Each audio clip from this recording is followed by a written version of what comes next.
By the final morning, the walls were no longer just stone. They were the last visible line between an empire and its extinction. For more than 1,000 years, Constantinople had stood at the meeting point of continents, seas, armies, religions, and imperial dreams. It had survived Arab sieges, Bulgar attacks, Rus raids, Latin betrayal, civil war, plague, famine, and the long shrinking of Byzantine power. Its walls had become a kind of argument in stone, that the Roman world in the East could endure anything if the city endured. But in the spring of 1453, endurance was no longer enough. Outside the walls stood the army of Sultan Mehmed II. He was young, ambitious, disciplined, and determined to do what previous enemies had failed to do. He brought soldiers from across the Ottoman world, engineers, miners, ships, siege equipment, and artillery heavy enough to shake the ancient defenses that had protected the city for centuries. Inside the walls stood Emperor Constantine XI Palaiologos and a small, exhausted coalition of defenders: Byzantines, Genoese, Venetians, Cretans, Catalans, and others bound together by necessity more than by unity. They defended not a vast empire, but the last remnant of one. By then, the Byzantine state was a shadow of what it had been. It controlled little beyond Constantinople itself, parts of the Morea, and a few scattered possessions. Yet its capital still carried a name older than many kingdoms that surrounded it. It was still New Rome. And when it fell on May 29, 1453, the Byzantine world ended not as an idea, not as a memory, but as a living empire. The Siege of Constantinople wasn't the first Ottoman attack on the city.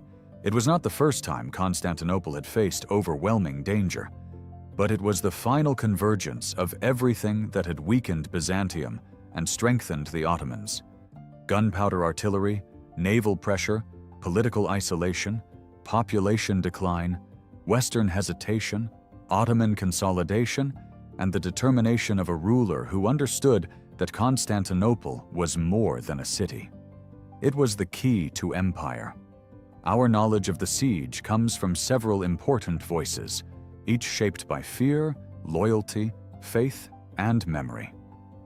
Greek witnesses such as Ducas, George Frances, and Critoboulos preserve different perspectives from the Byzantine and post-conquest world. The Venetian surgeon Niccolò Barbaro gives a vivid Latin eyewitness account from inside the city. Ottoman traditions and later chroniclers preserve the view from the conquering side. These sources do not always agree. Numbers are debated. Speeches are often literary. Some scenes were shaped after the fact by grief, triumph, or theology. But the outcome is beyond dispute. The city fell, the emperor died, and the last Roman Empire disappeared from the map. To understand why Constantinople mattered, we have to understand what it had been. Founded as the capital of Constantine the Great in the 4th century, the city became the eastern heart of the Roman world. After the Western imperial government collapsed, Constantinople preserved Roman law, Greek learning, Christian theology, imperial ceremony, and administrative traditions that stretched back to antiquity. Its emperors called themselves Romans. Its people understood their empire as the continuation of Rome, not as something separate from it. For centuries, that claim was not empty. The Byzantine Empire ruled lands across the Balkans, Anatolia, the Aegean, the Levant, North Africa, and Italy at different moments in its history. It commanded fleets, armies, scholars, diplomats, spies, engineers, theologians, and tax systems. It stood between Europe and Asia, between the Black Sea and the Mediterranean, between the steppe, the Islamic world, and the Latin West. But by the 15th century, the empire had been reduced by centuries of pressure. The Fourth Crusade had done immense damage in 1204, when Latin crusaders captured and sacked Constantinople. The Byzantines eventually recovered the city in 1261, but the restored empire was weaker, poorer, and more fragmented. Anatolia, once the deep military heartland of Byzantium, had largely passed out of imperial control. Serbian and Bulgarian power had risen and fallen in the Balkans. Italian maritime republics dominated much of the trade that once enriched the empire. Civil wars drained what remained. And then came the Ottomans. The Ottoman state had risen in northwestern Anatolia and crossed into Europe in the 14th century. It expanded through warfare, diplomacy, vassalage, siegecraft, and the careful absorption of rival powers. By the time Mehmed II came to the throne, the Ottomans controlled territory on both sides of Constantinople. The city was no longer the center of a great empire surrounded by provinces. It was an island of Byzantine sovereignty inside an Ottoman world. This was the strategic reality Mehmed inherited. Constantinople interrupted Ottoman communications between Europe and Asia. It remained symbolically powerful. It offered legitimacy to anyone who could possess it. For a sultan building an imperial future, the city was both an obstacle and a prize.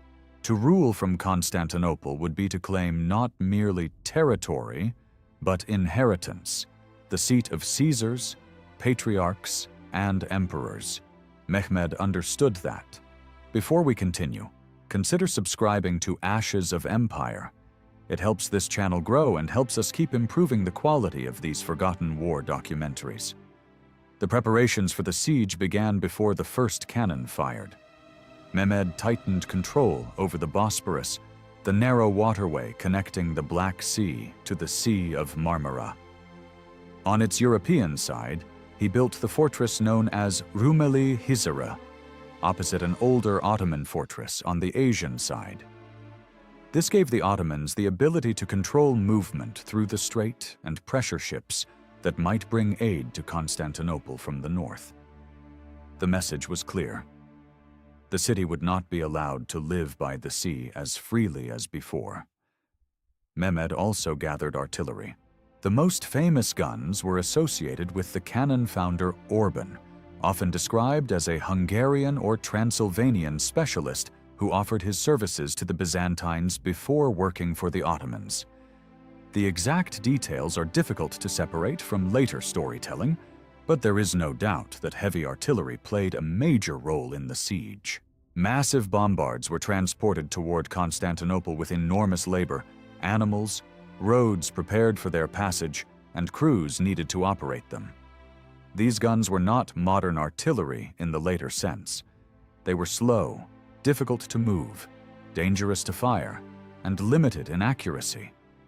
But against walls built for an earlier age of siege warfare, they represented a terrifying new pressure. The Theodosian walls had survived for centuries because they were not just one wall, they were a defensive system. Moat, outer wall, inner wall, towers, and depth. Attackers could break one layer and still face another. For generations, the walls had made Constantinople almost impossible to take by land.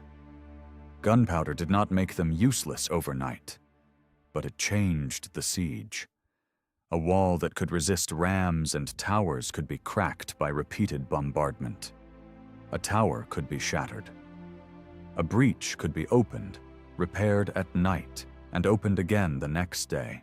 The defenders could still fight brilliantly, but the walls were being asked to survive a new kind of violence. Inside Constantinople, Emperor Constantine XI prepared for defense with limited resources. He appealed to the West for help. The problem was that help came slowly, partially, and politically burdened. The old division between the Greek Orthodox and Latin Catholic churches remained bitter. In theory, Church union had been proclaimed in an effort to secure Western support. In practice, many Byzantines viewed union with Rome as religious betrayal. Some in the West saw Constantinople as important, but Western rulers were divided by their own wars, rivalries, and interests. A few came, not enough. Among the most important defenders was Giovanni Giustiniani Longo, a Genoese commander experienced in siege warfare. He arrived with men and took charge of critical sections of the land walls. His presence mattered because Constantinople needed professional soldiers, engineers, and commanders who understood how to hold breaches under artillery pressure. The defending force was small. Exact numbers vary, but the city likely had only several thousand effective soldiers, perhaps around 7,000 to 10,000 fighting men, including foreign volunteers. This was an astonishingly small number for a city with such walls and such importance. The population of Constantinople had declined sharply from its ancient and medieval height. Whole areas inside the walls were sparsely inhabited. Fields, gardens, and ruined districts existed within a city that had once been one of the greatest urban centers in the world. The scale was haunting. The walls were built for an imperial capital. The defenders belonged to a dying state. Mehmed's army arrived in early April 1453. The siege began in earnest on April 6th. Ottoman troops spread before the land walls. Artillery was positioned, especially near vulnerable sections around the Lycus Valley, where the terrain dipped and the walls were more exposed.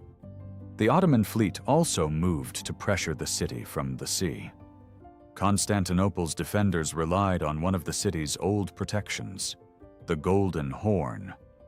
This inlet, running along the northern side of the city, formed a protected harbor. Across its mouth, the Byzantines stretched a massive chain to prevent Ottoman ships from entering. As long as the chain held, the defenders could protect the inner harbor and avoid being attacked along the weaker sea walls of the Golden Horn. The chain did not make the city safe, but it limited the directions from which the Ottomans could apply pressure. At first, the defenders had reasons for hope. The walls absorbed bombardment. Damage was repaired. Assaults were repelled. Byzantine and foreign defenders fought with discipline. The Ottomans had the larger army, but size alone did not take Constantinople. Every breach had to be exploited. Every assault had to cross killing zones. Every night gave defenders the chance to rebuild what cannon fire had broken. Then, on April 20th, a small group of Christian ships fought their way through the Ottoman naval blockade and entered the Golden Horn. This was a dramatic morale boost for the defenders and an embarrassment for Mehmed. It showed that the city was not completely sealed. It suggested that if more aid arrived, the siege could become difficult to sustain. Mehmed responded with one of the most famous moves of the siege. He ordered ships hauled overland into the Golden Horn. Using a prepared route, greased timbers, manpower, and organization, Ottoman vessels were dragged across the heights north of Galata and launched into the waters behind the chain. The exact number of ships is debated, and the story has often been retold with dramatic emphasis, but the strategic effect was real. The defenders could no longer rely on the chain as their full protection. They had to stretch their already limited forces along more walls. This was a siege of pressure. Not one blow, but many. Cannons struck the land walls. Miners attempted to tunnel beneath defenses.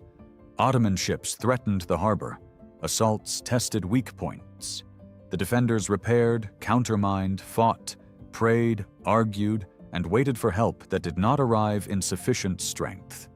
In this kind of siege, time becomes a weapon. For the Ottomans, time meant more breaches, more exhaustion among defenders, and more opportunities to find weakness. For the Byzantines, time meant hope for Western relief, but also dwindling strength. Every day of survival was an achievement. Every day also made clearer how alone the city was. If you want more forgotten conflicts where empires faced their final test at the walls of a city, subscribe to Ashes of Empire. Some sieges are not just battles for stone, but for the survival of an entire world. Constantine XI has often been remembered as the last emperor of Rome. That title can obscure the difficulty of his position. He was not commanding the legions of Trajan or the armies of Basil II. He was defending a city with too few men, too little money, and almost no strategic depth. His empire did not have the resources to defeat Mehmed in open war. It could only hold the walls and hope that endurance would change the political situation. Mehmed, by contrast, had to win. Failure would damage his prestige and perhaps embolden rivals. He was young, and the conquest of Constantinople would establish his legitimacy in a way no ordinary victory could. The siege was therefore personal, political, and imperial. The two rulers faced opposite pressures. Constantine had to make a dying empire endure. Mehmed had to prove a rising empire could inherit the city of emperors. As the siege continued, the defenders performed with extraordinary determination. Breaches were filled with barrels, earth, stones, timber, and whatever material could be used. Men worked under fire. Night repairs became as important as daylight combat. The Genoese under Giustiniani played a major role at critical points, especially where the land walls were most threatened. Byzantine defenders, Italian volunteers, and others fought side by side despite the deeper religious and political tensions that had divided their worlds for generations. But the imbalance could not be hidden. The Ottomans could rotate troops. They could continue bombardment. They could absorb losses more easily than the defenders. The Byzantines had almost no margin. Every casualty mattered. Every exhausted fighter weakened the next defense. Every breach forced men to stand where stone had failed. Mehmed also used psychological pressure. Offers of surrender were part of the war. The city could be spared harsher treatment if it yielded, but surrendering Constantinople meant ending the empire. For Constantine, this was not merely a calculation of survival. It was a question of legitimacy, faith, memory, and duty. To surrender the city of Constantine without final resistance would have marked him forever. The final assault came after weeks of bombardment and attrition. In the early hours of May 29, 1453, the Ottomans launched a massive attack. The assault came in waves. Irregular troops and auxiliaries went first, exhausting defenders and testing the damaged walls. Then came more disciplined forces. Finally, the elite Janissaries entered the struggle at the critical moment. The defenders fought in darkness and chaos, amid broken walls, smoke, shouting, bells, prayers, and the impact of numbers they could no longer match. The exact sequence of the final breach is still debated. One key moment was the wounding of Giovanni Giustiniani. Whether struck by gunfire, crossbow bolt, or another weapon, he withdrew from the front. His removal badly affected morale at the most dangerous point of the battle.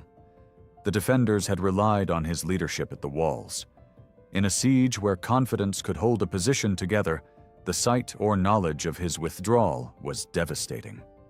At around the same time, Ottoman troops forced their way through damaged defenses near the central section of the land walls. Another tradition mentions the Kirkoporta, a small gate allegedly left open, though historians debate the significance and reliability of that detail. It may have mattered locally. It may have been magnified after the fall. The more important reality is that the defensive system was failing under converging pressure.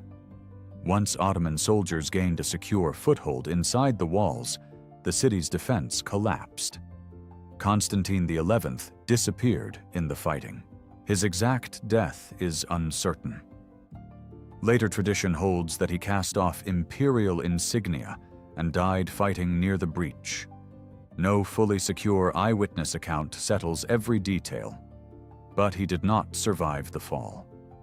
The last Byzantine emperor died as his capital was overrun. This gave the end of Constantinople a tragic clarity. There was no exile court led by the emperor from the city, no negotiated withdrawal, no imperial survival inside the capital. The emperor and the city fell together. Ottoman troops entered Constantinople. What followed was the grim reality of medieval siege warfare. The city was looted. Many inhabitants were killed, enslaved, or ransomed. Churches, homes, and public spaces were seized. The suffering was real and immense. At the same time, Mehmed had no intention of leaving Constantinople a ruin. He wanted it as a capital. The conquest was violent, but it was followed by a project of restoration, repopulation, and imperial transformation. This distinction matters. The fall was an ending for Byzantium. It was also a beginning for Ottoman Constantinople. Mehmed entered the city not merely as a conqueror of territory, but as a ruler claiming universal significance. He would become known as Mehmed the Conqueror. Constantinople, eventually called Istanbul in common usage, became the center of Ottoman imperial power. The city's location, history, and symbolism gave the Ottoman state a capital worthy of its ambitions. From there, the empire would expand further into the Balkans, the Eastern Mediterranean, the Black Sea, and beyond. The conquest also reshaped the balance of power in Europe and the Near East. For Christian Europe, the fall of Constantinople was a shock, though not always a surprise. The city had been weakening for generations. Appeals for aid had often produced sympathy, but limited action. After 1453, the Eastern Roman buffer was gone. The Ottomans now possessed the great imperial city between Europe and Asia. Their presence in southeastern Europe became more formidable, and their control over the straits became a central fact of regional politics. For the Orthodox Christian world, the fall was a spiritual and political rupture. Constantinople had been the seat of the ecumenical patriarch and the symbolic center of Byzantine Christianity. Under Ottoman rule, the Patriarchate survived, but within a new political order. The Christian communities of the former Byzantine world had to navigate life under Muslim imperial sovereignty. Continuity remained, but sovereignty had changed. For the Ottoman world, the conquest fulfilled a long ambition and created a new imperial identity. Mehmed did not simply destroy the Byzantine inheritance. He absorbed parts of it. Ottoman rulers would use the city, its ceremonies, its administrative possibilities, and its symbolism. Mehmed could present himself not only as a Muslim sultan and Ghazi, but as a ruler standing in the place once occupied by Roman emperors. The Byzantine world ended. But its capital did not become irrelevant. It became the heart of another empire. This is one of the reasons the Siege of Constantinople remains so powerful. It was not a simple story of destruction. It was a transfer of imperial gravity. The city that had anchored Eastern Rome for more than a millennium became the capital of the Ottoman future. The scale of that transformation is difficult to overstate. For centuries, Constantinople had been the greatest Christian city of the Eastern Mediterranean. It guarded the passage between the Black Sea and the Mediterranean. It connected trade routes, diplomatic networks, religious authority, and imperial memory. Its libraries, churches, monasteries, palaces, walls, forums, and relics made it a living archive of Roman and Christian civilization.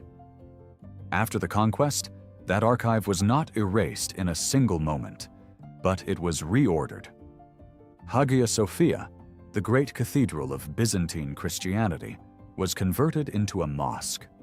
Churches became mosques or were reassigned. Populations shifted. Muslims, Christians, and Jews were brought or encouraged to settle. Markets revived. Palaces changed.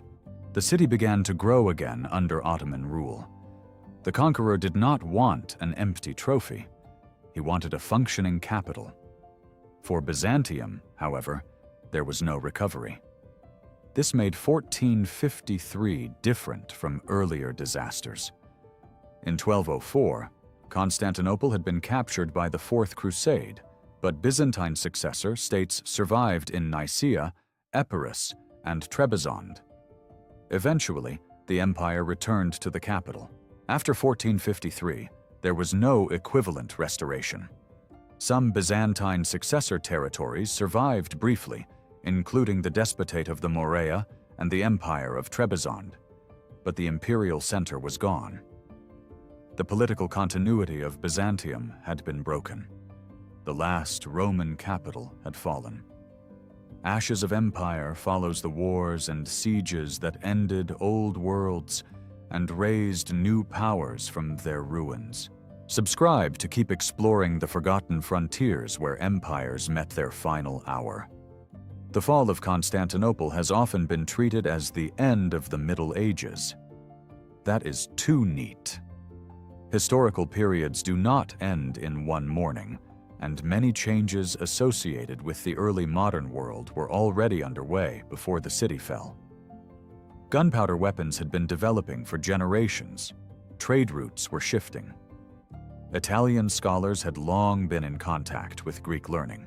The Renaissance did not begin simply because refugees left Constantinople, but the symbolism of 1453 is powerful because the event concentrated so many transitions into one siege.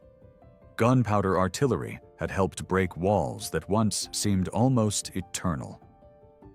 A medieval Christian empire had fallen to an expanding Muslim imperial power. The Eastern Mediterranean's political map was rewritten. The Ottoman Empire became a central force in European and Middle Eastern history. The memory of Rome passed into new hands and new claims. The siege also showed that courage could not compensate forever for strategic isolation. The defenders of Constantinople fought with determination. Constantine XI did not abandon the city. Giustiniani and his men stood at the most dangerous points. Byzantine civilians, clergy, soldiers, and foreign volunteers endured bombardment, hunger, fear, and the knowledge that help might not come. The story deserves respect because the defense was not meaningless. Every day they held changed the cost of conquest. Every repair under fire was an act of refusal. But refusal was not enough. The Byzantine Empire had become too small to defend the city that symbolized it. That is the central tragedy of the siege. Constantinople's walls belonged to the age when the empire had depth. Provinces, armies, granaries, fleets, and reserves.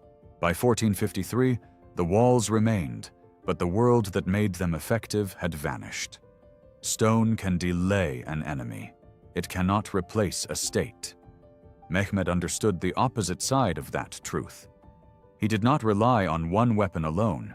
He used artillery, naval pressure, blockade, engineering, manpower, diplomacy, and relentless command.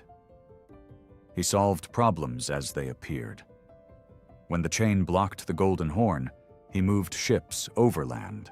When the walls were repaired, he continued bombardment. When morale wavered, he pressed harder. His victory was not inevitable simply because he had cannons. It came from the coordination of resources against a defender with almost no room for error. This is why the siege ended the Byzantine world. Not because Constantinople was only a city, because by 1453, Constantinople was almost all that remained. When it fell, the empire had no deeper body to retreat into, no Anatolian heartland. No Balkan base large enough to restore power. No fleet capable of reversing the conquest. No Western alliance ready to arrive in time. The fall of the city was the fall of the state. The last emperor died in the breach. The last capital was taken. The last living structure of Roman sovereignty in the East disappeared. And yet the memory did not die. Greek scholars, Orthodox clergy, former Byzantine families, and imperial traditions continued in new forms. Moscow would later imagine itself by some traditions as a new center of Orthodox empire. Western scholars would preserve and reinterpret Greek texts. Ottoman sultans would rule from the city of Constantine. The name of Rome did not vanish from history. It scattered into claims, memories, ceremonies, and arguments. But the empire itself was over. For those inside the city, the end was not an abstraction. It was the crash of gates and doors. It was the smoke of churches. It was families separated by capture and ransom. It was soldiers dying in streets they had sworn to defend. It was the silence after bells that had once called a capital to prayer. It was the realization that the world outside the walls had finally entered and could not be pushed back. For Mehmed, it was the beginning of greatness. For Constantine, it was the final duty of a doomed throne.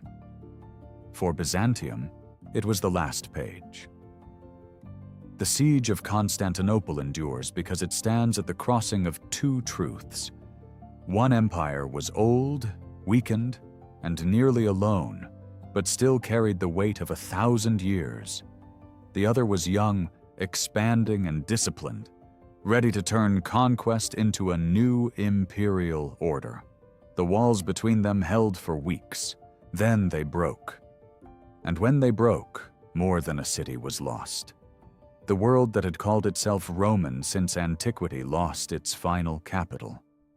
The empire that had survived Persians, Arabs, Bulgars, Crusaders, and centuries of war reached the end not in a distant field, but at its own walls. The stones that had preserved it for generations became witnesses to its last morning. Constantinople did not fall because its defenders lacked courage. It fell because courage was defending the ruins of a power that history had already narrowed to the edge of survival. On May 29, 1453, the Ottoman banners rose over the city of Constantine. The Bosporus still flowed. The domes still stood. The streets still led toward palaces, churches, markets, and harbors. But the empire that had given those stones their meaning was gone. The Byzantine world ended where it had endured the longest. At Constantinople, at the walls, at the place where Rome, after more than 1,000 years in the East, finally ran out of time.